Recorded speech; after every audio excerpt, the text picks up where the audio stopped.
Om Namo Bhagavate Vasudevaya.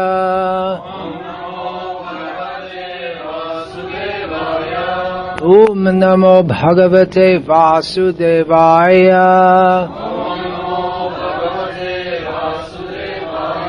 Om Namo Bhagavate Vasudevaya.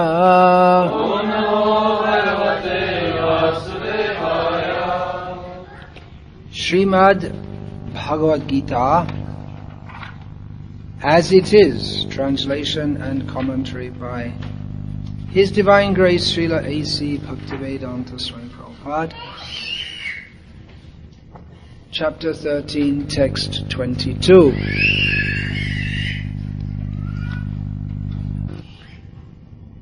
Purushah Prakriti Stohi Bhunkte Prakriti Jan Gunan Karanang Guna Sangosya Sadasadyo Nijanmasu. Translation: the living entity in material nature thus follows the ways of life, enjoying the three modes of nature. This is due to his association with that material nature. Thus he meets with good and evil amongst various species. Purport: this verse is very important. This verse is very important for an understanding of how the living entities transmigrate from one body to another. It is explained in the second chapter that the living entity is transmigrating from one body to another just as one changes dress. This change of dress is due to his attachment to material existence. As long as he is captivated by this false manifestation, he has to continue transmigrating from one body to another. Due to his desire to lord it over material nature, he is put into such undesirable circumstances. Under the influence of material desire, the entity is born sometimes as a demigod, sometimes as a man, sometimes as a beast, as a bird, as a worm, as an aquatic, as a saintly man, as a bug. This is going on. And in all cases, the living entity thinks himself to be the master of his circumstances, yet he is under the influence of material nature. How he is put into such different bodies is explained here. It is due to association with the different modes of nature.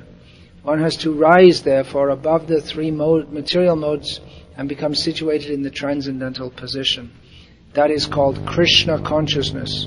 Unless one is situated in Krishna consciousness, his material consciousness will oblige him to transfer from one body to another because he has material desire since time immemorial. But he has to change that conception. That change can be effected only by hearing from authoritative sources. The best example is here. Arjuna is hearing the science of God from Krishna. The living entity, if he submits to this hearing process, will lose his long-cherished desire to dominate material nature, and gradually and proportionately as he reduces his long desire to dominate, he comes to enjoy spiritual happiness. In a Vedic mantra it is said that as he becomes learned in association with the Supreme Personality of Godhead, he proportionately relishes his eternal blissful life. This is the 13th chapter of Bhagavad Gita, spoken by Lord Krishna, the Supreme Personality of Godhead, the Supreme Authority. He is describing in this verse how the living being, that means you and me and every living being, whether in the body of a beast or a bug, is situated within material nature. We don't belong in material nature, but we are situated in material nature, and we are interacting with the three modes of material nature, which are described in some detail in Bhagavad Gita. The mode of goodness, Sattva Gun, the mode of passion, Rajo Guna, and the mode of ignorance, Tamo Guna. And according to our association with those modes of nature, we get different bodies this human form of life, that determines our future for many future lives. As Krishna will state in the 15th chapter, Urdhvanga chanti satvastho Rajo madhe tishtanti rajasaha Jaghanya guna vrittisto adhoga chanti tamasa. Those who are in sattva gun, they go up. Those who are in rajoguna, they stay in the middle. And those who are in tamaguna, they go down to horrible, abominable species. And we also learn from many other verses of Bhagavad Gita that those who transcend the modes of material nature, they go out of this material existence altogether. So as long as we are within material existence, then we get different kinds of bodies depending on our consciousness, our desires, and our activities. And it all depends on what we do and think in this human life. In other forms of life, we are not creating karmic reactions. We are simply living them out. But in the human form of life, there is extra intelligence, discrimination as to what is right and wrong, to what should be done and what should not be done. And if we use that intelligence properly, then we are elevated. If we misuse that intelligence, then we are degraded. Sadasadyo nijanmasu. We take birth in good and not good species of life. These terms are used here. Sat, asat. These words, sat and asat, they are used repeatedly in Bhagavad Gita. The very simplest meaning of them is good and bad. The first use of these words in Bhagavad Gita, Krishna uses to distinguish sat, that which is eternal, from asat, that which is temporary. And in this context, it is used to mean good and bad in a very general way. This is the 13th chapter of Bhagavad Gita, spoken by Lord Krishna, the Supreme Personality of Godhead, the Supreme Authority. He is describing, in this verse, how the living being, that means you and me and every living being, whether in the body of a beast or a bug, is situated within material nature. We don't belong in material nature, but we are situated in material nature, and we are interacting with the three modes of material nature, which are described in some detail in Bhagavad Gita. The mode of goodness, sattva gun, the mode of passion, rajoguna, and the mode of ignorance, tamoguna. And according to our association with those modes of nature, we get different bodies. This human form of life, that determines our future for many future lives. As Krishna will state in the 15th chapter, Urdhvanga chanti satvastho Rajo madhe tishtanti rajasaha Jaghanya guna vrittisto adhoga chanti tamasa. Those who are in sattva gun, they go up. Those who are in rajoguna, they stay in the middle. And those who are in tamaguna, they go down to horrible, abominable species. And we also learn from many other verses of Bhagavad Gita that those who transcend the modes of material nature, they go out of this material existence altogether. So as long as we are within material existence, then we get different kinds of bodies depending on our consciousness, our desires, and our activities. And it all depends on what we do and think in this human life.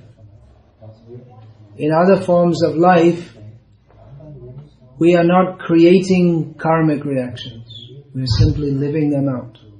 But in the human form of life, there is extra intelligence, discrimination as to what is right and wrong, to what should be done and what should not be done. And if we use that intelligence properly, then we are elevated. If we misuse that intelligence, then we are degraded. Sada sadyoni janmasu. We take birth in good and not good species of life. These terms are used here. Sat, asat. These words, sat and asat, they are used repeatedly in Bhagavad Gita. The very simplest meaning of them is good and bad. The first use of these words in Bhagavad Gita, Krishna uses to distinguish Sat, that which is eternal, from Asat, that which is temporary. And in this context, it is used to mean good and bad in a very general way, with the idea that a good birth might be considered one in which one has good health, well, first of all, in a human birth, or higher. It's higher than human also. That means demigod body. One can be born in higher planets. So, good birth means to be born in what is considered a good family, where there's good opportunity for material comfort. Generally speaking, we can say that birth in Germany is a better birth than birth in most countries in Africa. Generally speaking, because it's a very general term, but generally life here is more comfortable and, at least at the present time, more secure than in many countries in Africa. And at least at the present time,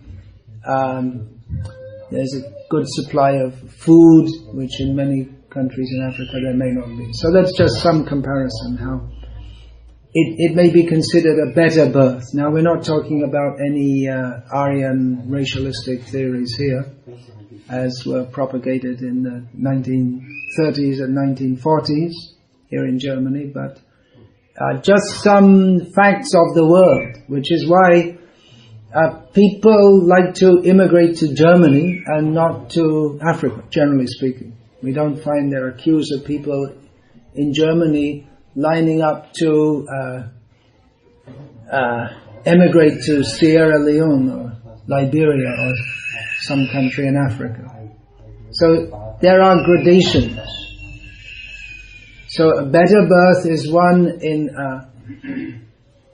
a good family and in a good country also, but it's all relative. In this material world, it's all relative. Good, and even within Germany, you could be born in a very rich family or a much poorer family, and other factors are if one can be born with a very good-looking and healthy body, or with a body that is congenitally deformed or ugly, like this. Then someone may have very good intelligence, someone may be a Dummkopf. I learned a few German words here and there. All the good words. Janmaishvarya should, and someone may be very wealthy, learned, intelligent. But these are all good and bad. They are largely relative terms within this material world, because it can be mixed also. Just like one of the most famous intellectuals in the world at the present time, or intelligent people, is Stephen Hawking, scientist of Cambridge University in England, whose physical condition is very bad, and actually his mental condition is too, but at least he's famous as being a great scientist. And one of the reasons he's famous is because he writes books, which, especially one of them became a bestseller, The Brief History of Time. I was saying his mental condition is not very good. You may wonder why I said that. He's famous for being very intelligent, but we don't at all agree with his theories.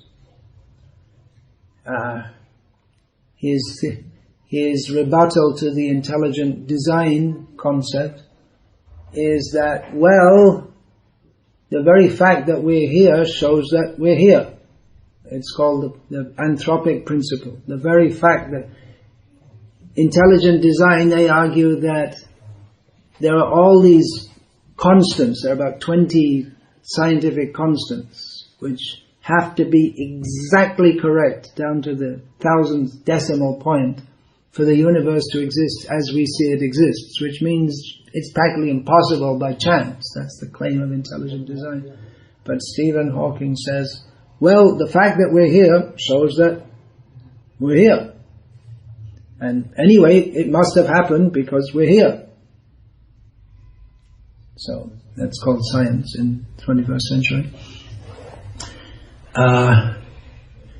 So it can be mixed also. So these are very general terms. Sadasad, yoni, janmasu. Basically, everything in the material world is asat, means not proper. We don't belong here. Purusha prakritistohi. Purusha prakritistohi. Certainly with the Purusha, the living being is in material nature, but asango hi ayam Purusha. Actually, the real situation of the living being is not to be in this material nature at all. The whole material nature is asat. That's established at the beginning of Gita. Everything in this world is temporary.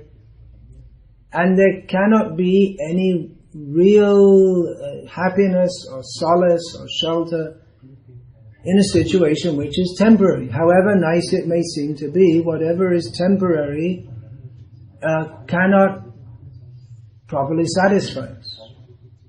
So someone may be born in a very wealthy family, a well-to-do nation with good looks and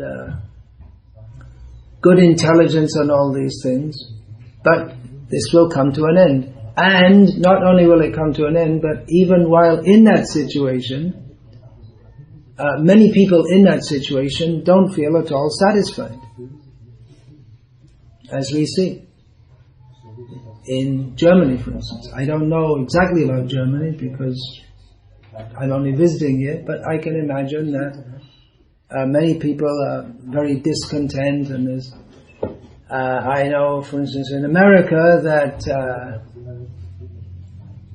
there's tremendous discontent, that even though people have all facilities for what might be considered comfortable living, but nevertheless people, they're so discontent that they take intoxication to try to alter their mental state because they're not satisfied in their present state. And many people, they during the I believe some figure I saw, 70% of people in America at some point in their life seek psychiatric treatment. That means it's not a nation of happy people. So, even though one may have all facilities for material enjoyment, it doesn't bring happiness. And even if we think we're happy, everything is temporary. We may struggle to build a business and get money and build our dream house, but it's all temporary. It will all come to an end. And then we have to go to another situation and struggle again. So here when Krishna speaks of sadasat, good and bad. It's all relative. In this material world, good and bad, it's all relative. As many people point out, you don't have to read Bhagavad Gita to understand this. In this material world, everything is relative. But what we need Bhagavad Gita for is to understand that beyond the relative situation, there is an absolute situation.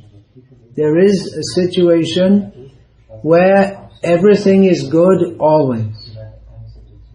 And that is the situation that we all aspire for. Everyone wants to be happy. It's axiomatic, isn't it?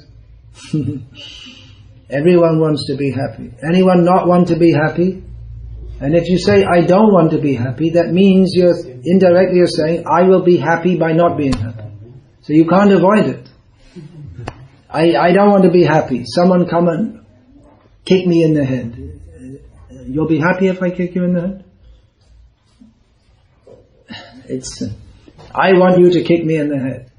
And then, that means you desire that. We all have desire. We all have desire. And we have the feeling that when those desires are fulfilled, then I will be happy. But in this material world, desire leads to frustration. This is an important teaching of Bhagavad Gita, that desire is our enemy. Krishna says that desire is our enemy. Because sangat sanjayate kamaha. Here it's stated that by association with the modes of nature one gets different bodies. Earlier in Gita, Krishna said, sangat sanjayate kamaha. Sangat sanjayate kama, kama krodho bijayate. Due to desire, we gravitate toward different modes of nature. Then from kama, desire, comes krodha, anger. And krodha in this context means not just anger where you shout and scream and yell, but that can also mean inner anger, frustration. We all know frustration. We desire something, we don't get it, we feel frustrated. We desire something, we get it, and still we're frustrated because the happiness that we thought that we would get from getting it, we don't feel that happiness. And therefore we desire something else, and something else, and something else, and something else. And it goes on and on and on. It's like a dog chasing his tail. You can never catch it. Round and round in circles. So, this material desire is our enemy, and therefore the Buddha taught that desire is the cause of suffering. And actually what he taught, that's the same as Bhagavad Gita teaching. Just he left out Krishna, that's all. That this material situation is one of suffering. Suffering is caused by desire. So this is correct. But Buddha taught that, therefore we should stop all desire. But Krishna teaches that we cannot stop desire. Because desire is the very nature of our very being. As we are Atma, we are conscious living beings, and the nature of the Atma consciousness is concomitant with desire. So, what does that mean? That we're doomed to suffer forever? No, Krishna teaches that we have to purify our desire. We desire happiness. It is not wrong to desire happiness. It is natural to desire happiness. We cannot not desire happiness. Therefore, we see that everything that every living being does at every moment is for the sake of procuring happiness and avoiding distress. But still, no one in this world finds happiness. But there is a situation of happiness.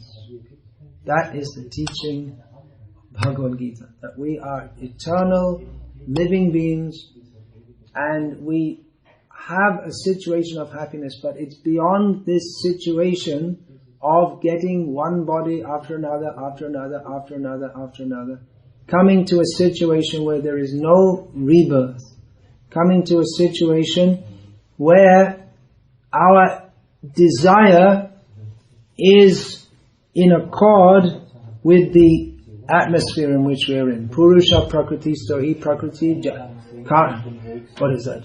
Purusha Prakriti Stohi. I have to look at it. Punkte Prakriti Janguna. Yeah.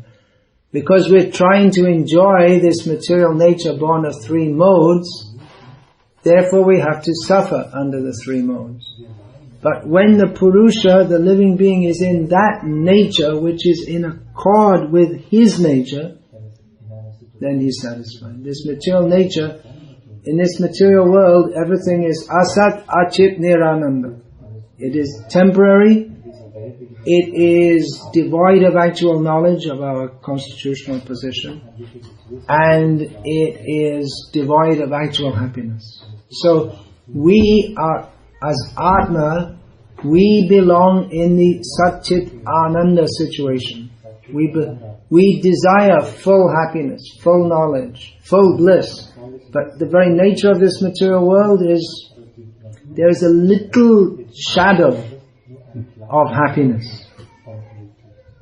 But because we're addicted to happiness, we chase after it. We don't know any happiness other than drinking beer, eating sausages, or maybe a little more advanced, listening to some music. There's very little tamasic music. What is called music nowadays is very tamasic. Otherwise, in Germany and Austria, so many great composers, higher class of music.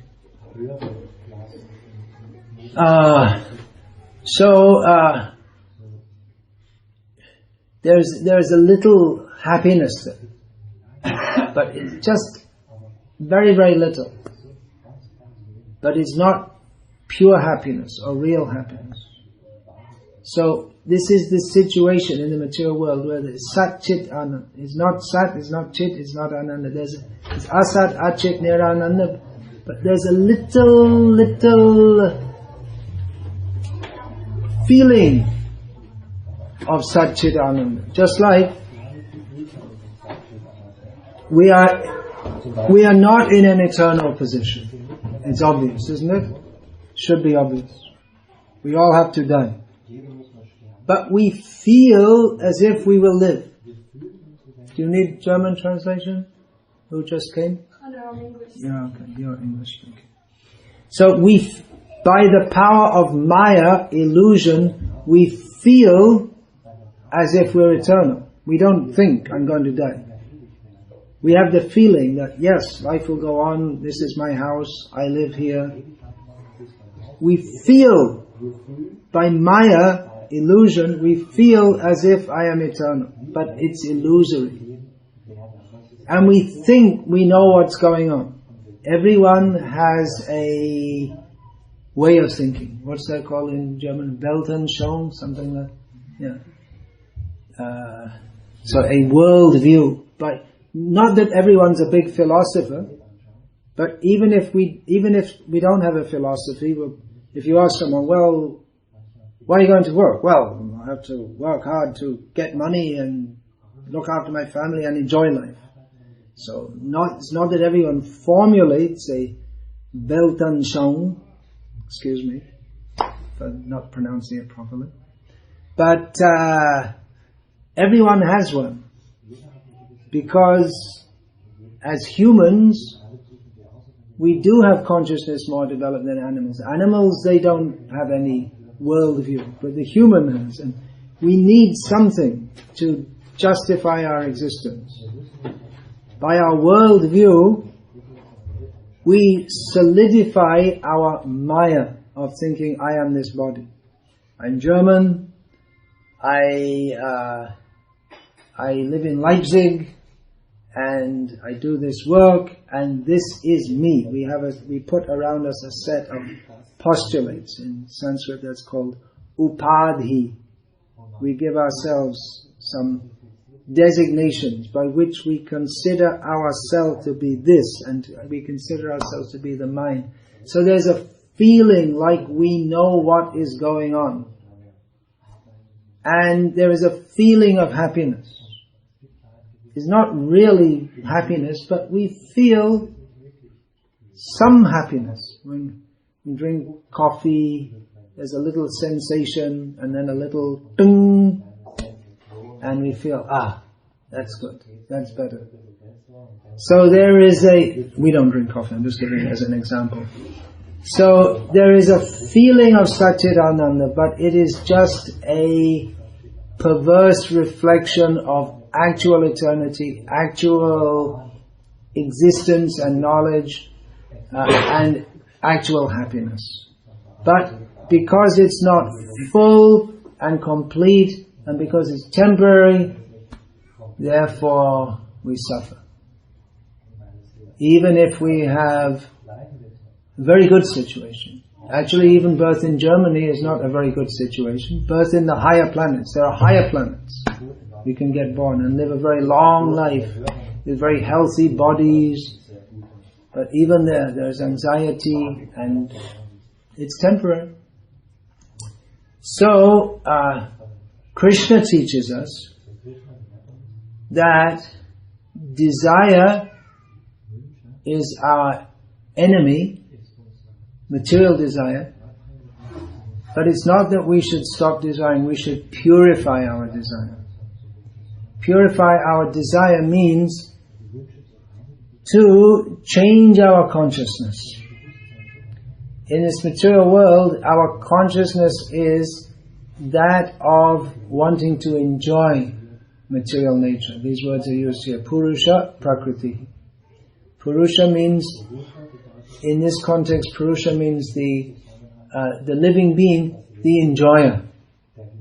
And Prakriti means material nature. So we have the consciousness that we want to enjoy. Because we have this consciousness that we want to enjoy this material world, therefore we are suffering within it. It's a paradox, isn't it? Because we want to enjoy, therefore we suffer. That sounds cruel, doesn't it? Isn't that cruel? The more you want to enjoy, the more you suffer. What is the cause of that? Philosophers have been discussing for generations. I was taught that the cause of this is because, when I was a child I was taught that the cause of all this suffering is because way, way, way, way back, before Noah, one of our forefathers, our forefather, ate an apple. That's what I was told. I didn't find it a very satisfying explanation. His name was Adam. He ate an apple, and that's why we're suffering. But here in Bhagavad Gita, in this very chapter, and just before this, Krishna gives a much more acceptable explanation, acceptable to any intelligent person, that, what is it now? Don't give lecture after eating. Purusha sukha dukkhanam bhoktritve hetu ruchyate. Now you'll find that, this says that the happiness and the distress that we perceive is caused by ourselves. The two words that he used here. We see here in this verse, Purusha prakriti stohi bhunte prakriti jangunan. The living being situated in material nature enjoys, bhunte literally means to swallow, to consume is the right word. The modes which are born from material nature. So, bhoktritve, because he is the bhokta, because he is in the mood of a consumer. I am here and everything else is meant for me. because of this attitude, therefore he experiences happiness and distress. In other words, he himself, by his own attitude, is the cause of we, whichever way you want to say it. We are the cause of our own happiness and distress. And we get different kinds of bodies, and different kinds of bodies means some body is more suited for material enjoyment, some body is basically meant for suffering. If we perform very sinful activities, then by the laws of nature, for every action there is a reaction, then we get a body suited to that. But even if we get a body, a situation suitable for enjoyment, we get born in a wealthy country, in a wealthy family with a healthy body. When we say healthy body means anyway it has to die at some point in time, but relatively healthy. We get all facilities for material enjoyment. Still we're not happy because the enjoyment in this world anyway, it's just a perverse reflection of actual enjoyment. It's all an illusory enjoyment. It's like trying to enjoy a beautiful woman in a painting, or seeing a glass of beer on TV and trying to enjoy. It's just the impression is there, but you can't enjoy it because there's no actual connection between ourself and that. It's just an impression. So in the same way, we have no actual connection with this material nature.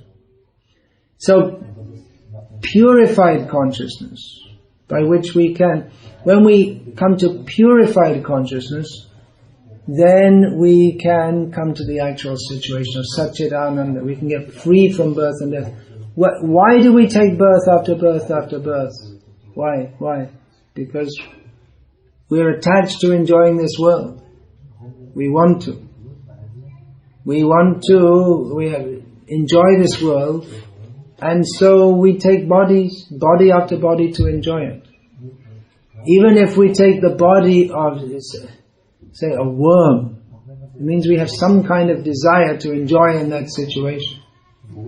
In our present body, human body, we can't imagine how a worm could have any enjoyment. But they enjoy, they also have sex, and they think that's enjoyable.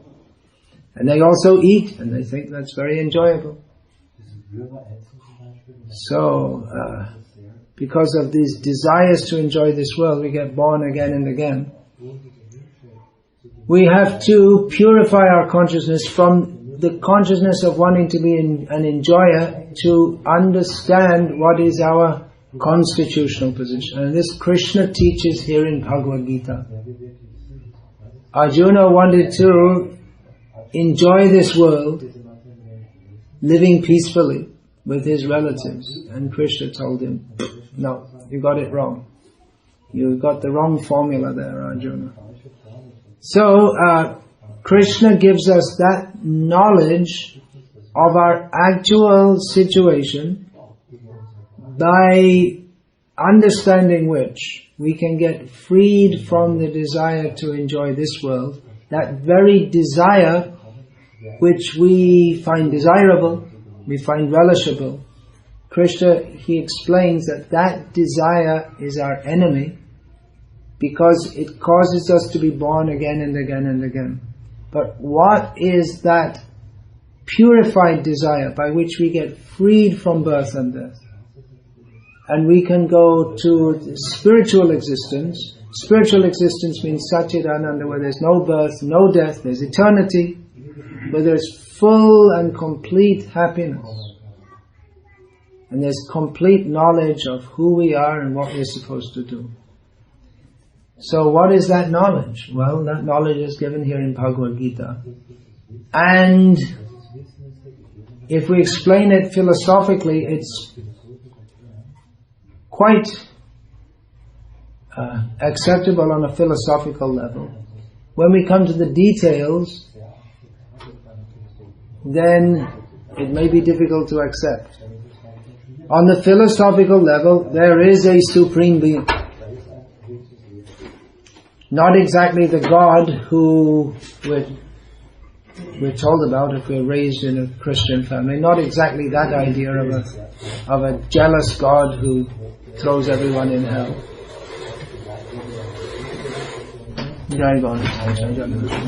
But there is a supreme being, and we are subordinate to him.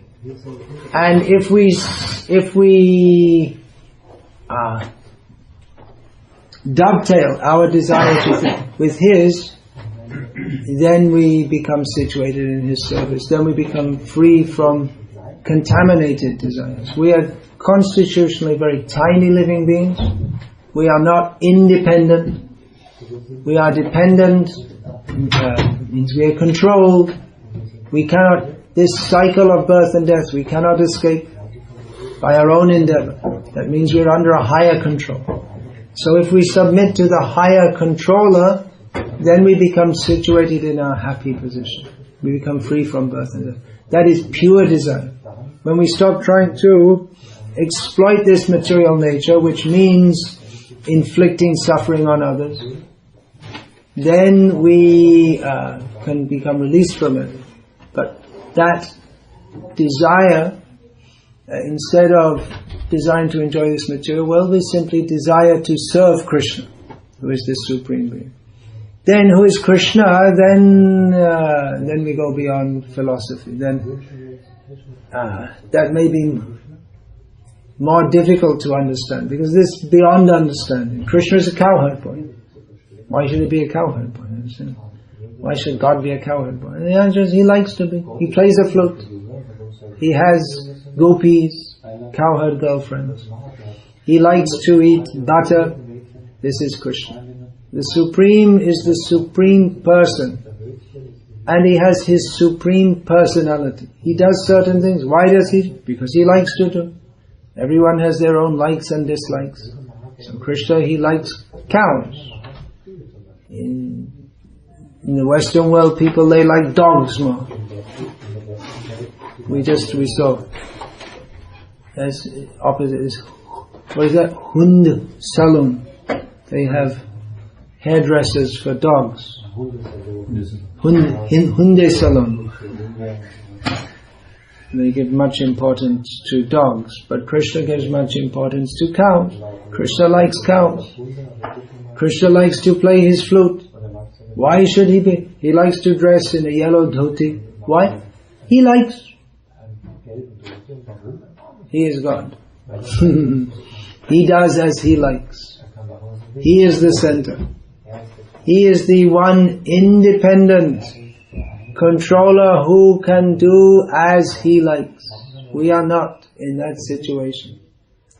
Our desire to do as we like gets us in a lot of trouble. 84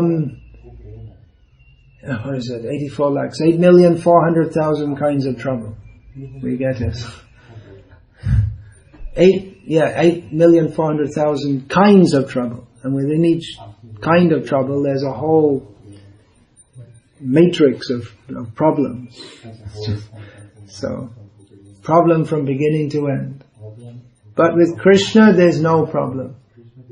Krishna is the supreme transcendental autocrat. Fortunately for us, he's nice. He's got better things to do than just looking down angrily and throwing people into hell. He's a very sweet person. He doesn't want us to be in this material nature. Therefore, he comes to this material world and teaches us Bhagavad Gita, so that we can understand, instead of trying to understand everything by our own teeny brains, he explains everything. Why we're suffering in this material world, how we can come out. And he displays his transcendental pastimes, which are of the nature of pure bliss. And he calls us back. He plays his flute By playing his flute, he calls us to come to him. So Krishna explains here in Bhagavad Gita how we are suffering in this world, why we are suffering in this world, and how we can come out of this situation. People don't understand. Krishna is giving this knowledge. We should try to understand this. If we really want our highest benefit, what benefit we can get from anything in this world, that will all be temporary and limited by time. But in Krishna consciousness, whatever little we do, that is for our eternal benefit. In this material world, whatever great things we do, even great things, that will all be finished. Even if one becomes a very famous, very wealthy, great conqueror of nations, at the time of death, it's all finished. And latest at the time of death. But in Krishna consciousness, because it's on the spiritual platform, it's on the Sat platform, it's on the eternal platform, it's on the platform of all goodness, then even any little thing we do, that is for our eternal benefit. If we offer a flower to Krishna, that's a very small thing. That's not such a very big thing. We offer a flower, it may seem not like a very big thing. If we offer a flower to Krishna, that won't get reported in the newspaper tomorrow. Mukunda Madhava Das offered one rose to Krishna. It won't come in the newspaper. Because it's a very small thing. If someone does something big, like, what can you do big? Well, many people do bad things just to get in the newspaper. We're told that this person who shot John Lennon dead did so because he wanted to get famous. There's one way to get famous is to kill someone else who's famous. Or to kill someone who is famous, then you become famous. That's one way of doing it. Not recommended. Anyway, it's not recommended to try to be famous, and even if you want to be famous, it's not recommended to do so by killing anyone. But I'm just using this as an example that offering a flower to Krishna may seem to be a very insignificant thing to do. But according to Krishna, this is something very important, because Krishna says, here in Bhagavad Gita, Patram pushpam phalam tawyam yome bhaktya prayachati tadahang bhakti upahritam ashnami prayatatmana. Krishna says that if one offers me with bhakti, with pure love, following all the rules and regulations, that's also there in the verse. That's how the acharyas explain it. Even something as simple as leaf, flower, fruit or water, I will accept it. So that's much more important thing that we can do in our life, to make some offering of love to Krishna. You should make your life successful. Work hard, get a good degree, get a good job. Work hard all your life, and then as a result of it all, when you die, you can have a 3-inch column in the newspaper. So and so has died. That means your life was successful. But it's all useless. But if we offer a flower to Krishna, Krishna is pleased. And if Krishna is pleased, that is to our eternal credit. And Krishna will never forget. So activities in Krishna consciousness, they are activities on the platform of Sat, of eternal well-being, on the platform of the soul. This is what Krishna teaches us here. In this verse, he's teaching how we are entangled in this material world. Elsewhere in Bhagavad Gita, he teaches us, throughout Bhagavad Gita, he teaches us to become disentangled, and he teaches us how to do so. By changing the consciousness from the material consciousness of wanting to enjoy this world to the spiritual consciousness of simply wanting to please Krishna. And Krishna can be pleased very easily. by chanting his names, by offering him leaf, flower, fruit or water. But that should be done with pure intention. Not that we should ask Krishna for some situation to enjoy this world, but simply, Krishna, may you be satisfied by this offering. So those are a few words about how we are caught in this material world, how we should come out of it, how we can come out of it by the grace of Krishna. Are there any questions about this, please?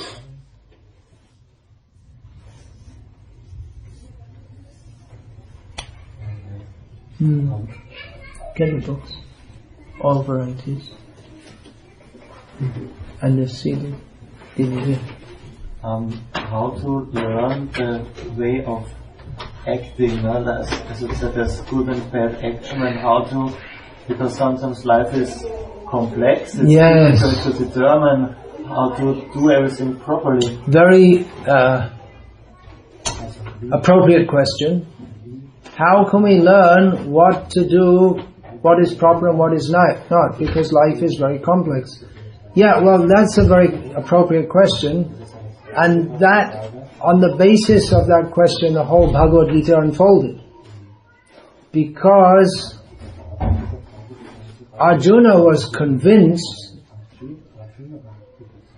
to avoid the fight, to not take part in the fighting that was about to take place. But Krishna convinced Arjuna that although Arjuna was convinced that it was right for him not to fight, Krishna convinced Arjuna that it was wrong for him not to fight and it was right for him to fight. And there are many instances throughout. I mean, what makes Mahabharata, one of the main factors in making Mahabharata such an interesting story or collection of stories or amalgam of stories is that it shows that right action gives certain results and wrong action gives certain results, and that it's not always easy to distinguish what is right and what is wrong, and often what seems right may seem to be wrong and vice versa. And even at the end of all of it, where it seemed that Duryodhana and company were wrong, that was the understood point, and the Pandavas were right, and at the end it showed Duryodhana in heaven and the Pandavas in hell. That was just some illusory show to test Yudhishthira some more. And that was a test for him also. That was his final test, because are you going now at the end of it all? Are you going to go to heaven with the Duryodhana and company, or they said, well, if my family's in hell, then I'll go to hell. I'll stay with them. And that was his final test, and it was showing actually they're not in hell at all. But they're full of paradoxes like this, because life in this world is full of paradoxes. But the way to cut through all of this is to understand. See, in the Vedic understanding, and this was Arjuna's principle, everything rests on dharma. Dharma is a very broad term, but in this context I'm stating it to mean that what should be done and what should not be done. But in the material situation, there's always some contradiction. And that's what Arjuna found himself in that dharma sankat, it's called. Some contradictory situation, because Arjuna, he should have taken part in the fighting, because the Duryodhana had unfairly usurped the throne from Yudhishthira. Duryodhana had done all kinds of abominations against Yudhishthira, and therefore it was right for Arjuna to fight. But on the other hand, how could he fight? Arjuna thought, how can I fight against Bhishma, who's circumstantially on the other side, who's our grandfather and who's nourished us and protected us all our life? and Drona, our guru, who taught us how to use weapons. So how can I fight them? So this Stephen Covey, he talks about a win-win. You have to make a win-win situation. But for Arjuna, he saw it was a lose-lose situation. Whatever he does, he can't be satisfied. If he fights, then he has to fight against his gurus. If he doesn't fight, then he lets down his brothers. So there's no win-win. So Krishna directs us to what? To Krishna. How to get above this situation, or how to always do the right thing. In this material world, it's not possible to always do everything right. Savarambha doshena. In every endeavor there is some fault. That is the nature of this material world. But if we act for the satisfaction of Krishna, then we're always in the right situation. Then we have to learn what satisfies Krishna. Well, Srila Prabhupada writes here in the purport that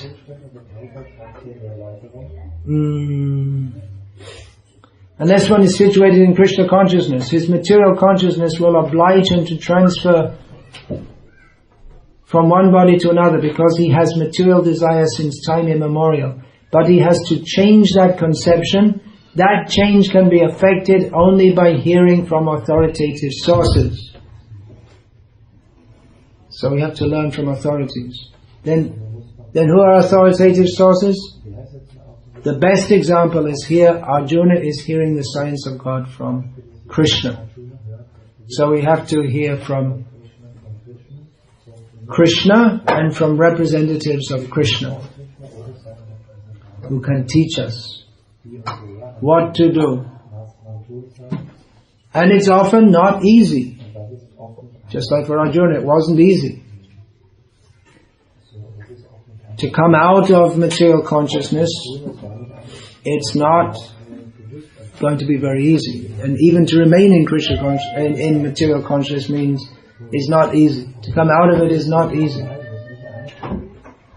It seems easy just to follow our material desires, but we get led into all kinds of ever-entangling situations. So it may seem difficult to practice Krishna consciousness, but that leads us out of all difficulties, ultimately.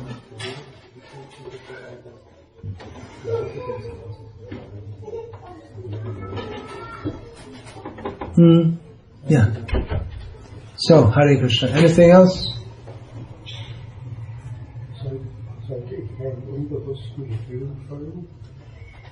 He's asking if he should follow his unconscious feelings. Subliminal, subconscious ideas, Freudian ideas. More in terms of if he should follow more, not so much his singing, but more his feeling, kind of his intuition or inner calling. Should we follow our intuition? Very dangerous. Because as long as our consciousness is not purified, our intuition is going to be mixed with material desires. In material consciousness, our intuition works in a way that makes us think that we know what we're doing for our best interest.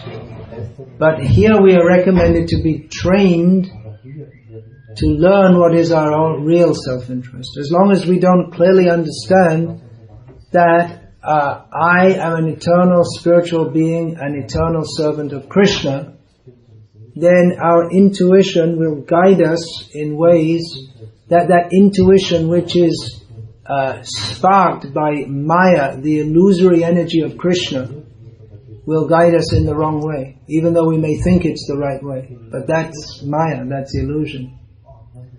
Therefore, there is Shastra, which means rules of how to live in this world so that we can come out of this world.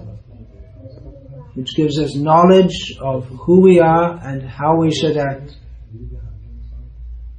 Otherwise, if we act according to our intuition, then that is described in Bhagavad Gita, that what happens. That yashastra vidhimutrija vartate kama karata nasa siddhim avapnoti nasukam naparam gati. People who act according to what they think is right, neglecting the instructions of Krishna given in Shastra, then they cannot attain perfection, they cannot attain happiness, and they cannot attain the highest destination. So this intuition is very dangerous. Just to give an example, an extreme example, Hitler, he was inspired within his heart, and he wrote one book called Mein Kampf, which was very influential. Where did he get all those ideas from?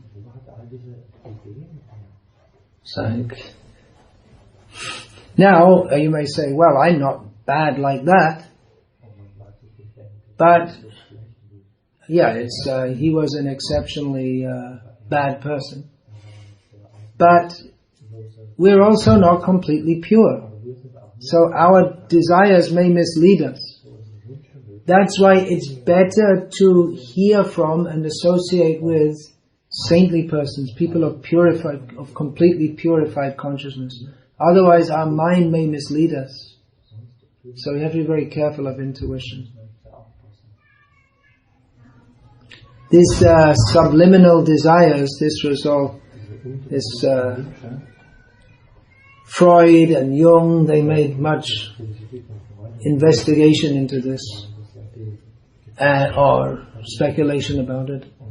And, well, Freud, his analysis is that everyone in this world is highly motivated, either consciously or subliminally, by sexual desires. And that actually, how do you say, synchronizes with or is in tandem with the Vedic understanding. The only thing is, the big difference is that Freud says that one should attempt to, or one should not attempt to suppress such desires. Whereas the Vedic understanding is that these desires, they entangle us in this material world, and therefore we should purify those desires. So we should, the Vedic system is that we should be guided by persons of purified consciousness, persons who have spiritual knowledge, persons who know what is the goal of life and how to attain it, persons who have controlled their mind and senses. It's better to be guided by them, by such persons, than to follow the dictates of our own consciousness, which, known or unknown to us, is mixed with material desires. And therefore it can be very dangerous to listen to that. Romantic as it may seem to follow our own inner voice, it may seem very spiritual, but be careful.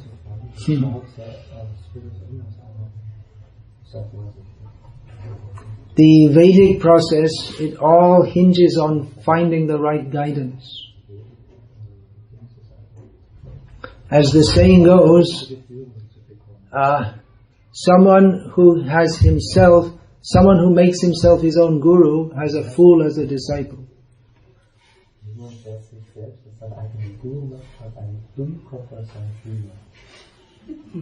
Excuse me? Yeah. Once again? Someone who makes himself his own guru has a fool as a disciple.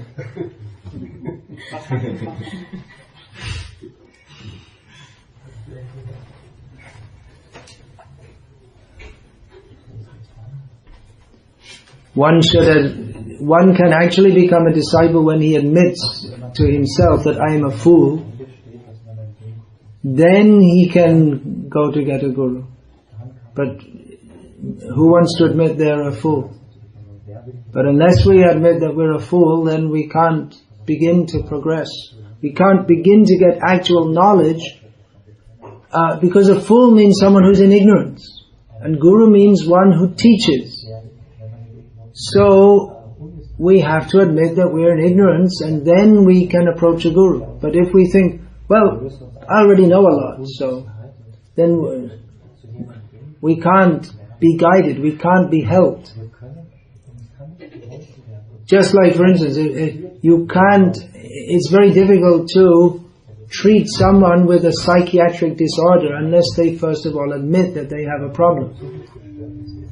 You can't counsel or guide someone and try to help them come out of their problem unless first of all they have to admit that they have a problem. Otherwise, if they think that, well, everything's okay, I don't have any problem, then you can't help them.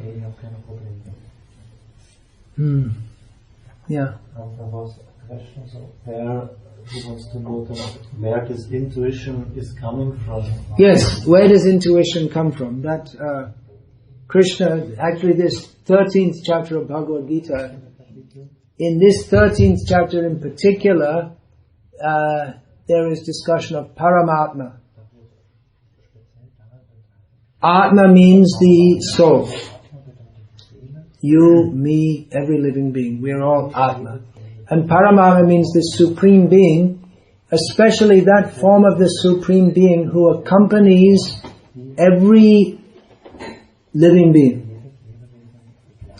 And according to the consciousness that we have inherited, exactly this discussion of these verses here, these two verses, which the verse before this, these two verses go together. Yeah, actually I'll read the verse before this. If you listen, please listen very carefully. Karya karana kartritve hetu prakriti ruchate purusha sukha dukhanam bhoktritve hetu ruchate. Nature is said to be the cause of all material causes and effects, whereas the living entity is the cause of the various sufferings and enjoyments in this world. Purushav prakritisto hi bhunkte prakriti jan gunan karanam guna sangosya sadasandhyoni janmasu. The living entity in material nature thus follows the ways of life, enjoying the three modes of nature. This is due to his association with that material nature. Thus he meets with good and evil among various species. In the next verse, Upadrashtanumanta cha bharta bhukta maheshvaraha paramatmeti chapyukto dehesmin purusha paraha. Now this describes the Paramatma, yet in this body there is another, a transcendental enjoyer who is the Lord, the Supreme Proprietor, who exists as the overseer and permitter, and who is known as the Super Soul. So the Super Soul within our heart gives us inspiration. Just like a child is born. The child is born and the child seeks the breast of the mother. Why? How? Inspired by Paramatma. So we feel an inspiration from within our heart. That inspiration comes from the Paramatma, who is Upadrashtanu Mantra. He oversees our whole existence, not only in this life but in previous lives. And he knows what our deep desires are, and accordingly gives us inspiration. But that may be in accordance with our desires and not necessarily in accordance with our best interests. This inspiration, that's a very interesting point. It's quite common, just like the eureka experience. It's quite common that a scientist or a mathematician, they have some problem, they're trying to solve it, they're thinking, trying to work it out for weeks, for months, and then they just give up, and then they may be sitting in the bathtub, then all of a sudden, eureka, the solution comes. So there was one scientist who'd been working for years on some problem, and he just couldn't get it, and then one day he described, I was just He wasn't thinking about it, he was just stepping onto a bus and boom, all of a sudden he got it all. Mozart said that just in his mind whole symphonies would come and he'd just rush home and write them down. He didn't feel, it's not me, it's just something come. So that source of inspiration comes from outside us.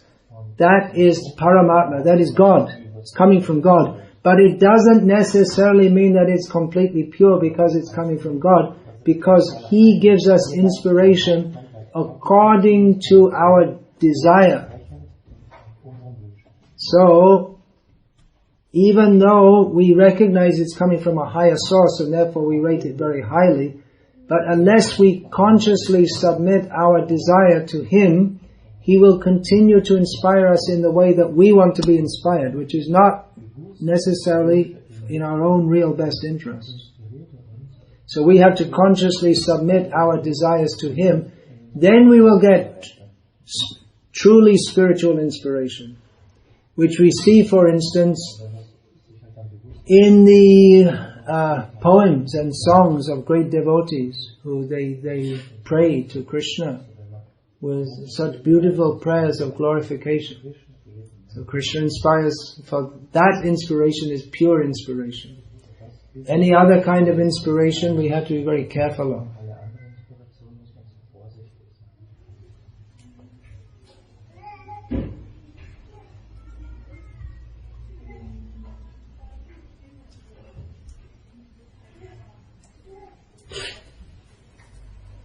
It's very popular nowadays, people, that you should just follow your inner voice. Dangerous, dangerous. As long as we have any desire to enjoy this material world, to follow our own inner voice means it's a very dangerous thing. In America, there are many people who say, I talk with Jesus. It's quite a common thing. And not, even like well-educated people, they actually think that they talk with Jesus and Jesus tells them what to do. George W. Bush was certain that he was inspired by Jesus when he ordered the invasion of Iraq.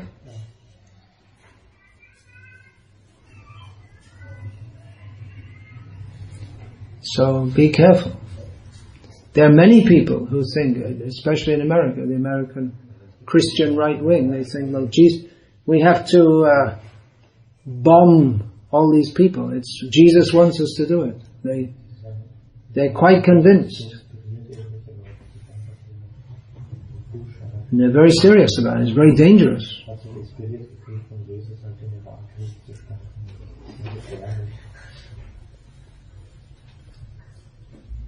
There are many people who think that Jesus wants us to eat meat and all kinds of things.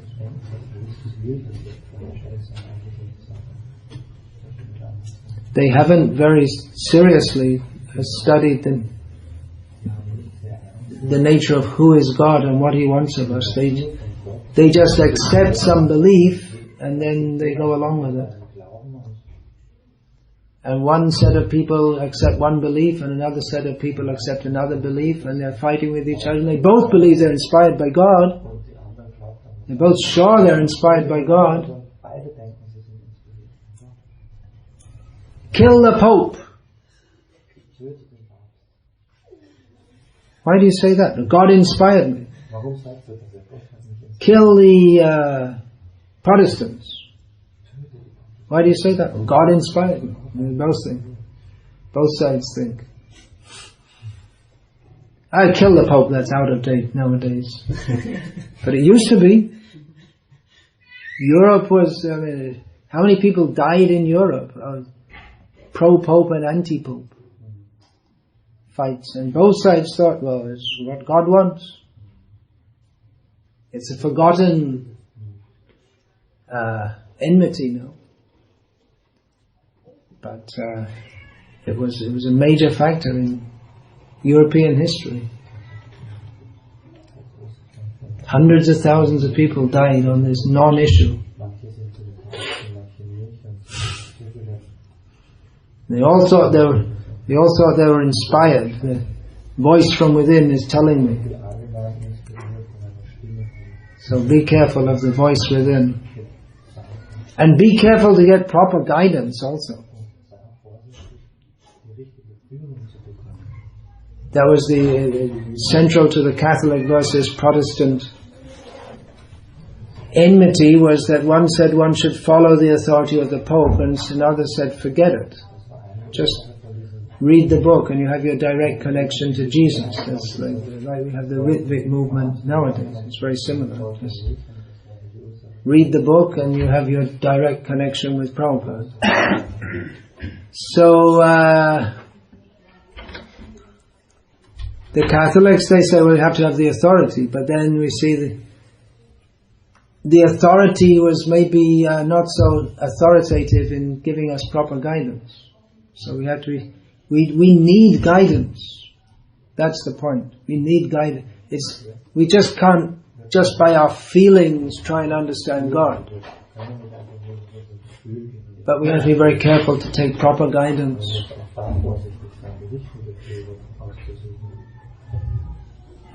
When we say follow our intuition, that is resulting from many lifetimes of various material desires in gross and subtle form. So although we may have some general idea to do good, unless we have a specific knowledge of what is good,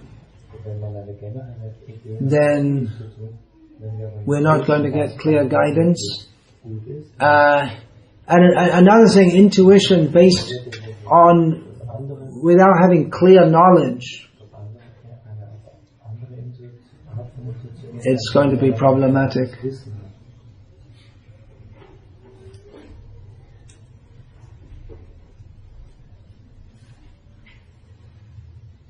We need guidance.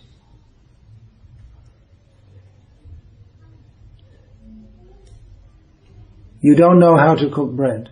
Maybe you do, but I'm just taking it as an example. Okay, here's some wheat flour, some water, some yeast, and an oven. Okay, now with intuition, you make it all into bread. Better to get taught how to do it.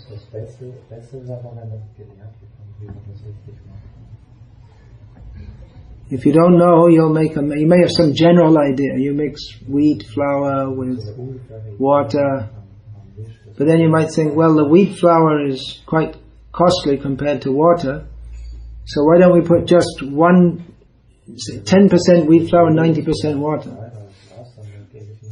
It'd be cheaper, but then you don't get bread.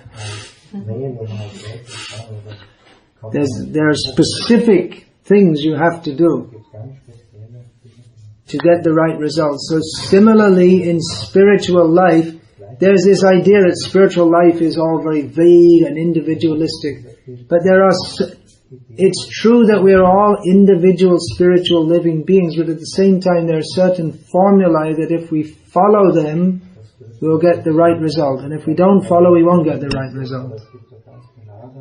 Some very basic things, if we're addicted to meat eating and drinking beer, we can't make spiritual advancement. So those are very basic things. And then there are more specific things. There are things we should not do, like drinking beer and eating meat. There are things that we should do. Chanting Hare Krishna, the Maha Mantra, Hare Krishna, Krishna Krishna, Hare Hare. Hare Rama, Rama Rama, Hare Hare. This will purify the consciousness. So there's certain things we have to do. And by intuition you might find it, but you're not so likely to find it, because there are millions of things you can do in this world. So if you want to know how to make spiritual advancement, instead of hoping that our intuition gives us the right idea, better we approach someone who's in knowledge, who tells us.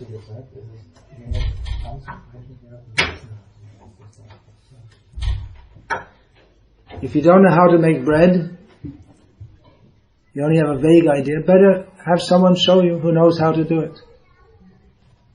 It's not difficult to do it, but if you don't know, don't rely on intuition.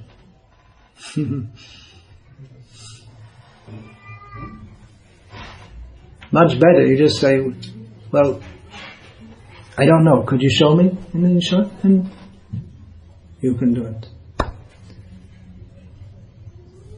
So similarly in spiritual life, we should find out what is the formula, get taught how to do that. And it may vary in different situations also. Just like the different kinds of bread, different kinds of flour. So, this pumpernickel bread is very different to the French white bread, croissant. Very different. They're both bread. So, even you might be expert in making pumpernickel, but you might have someone show you how to make croissant. So guidance is always needed.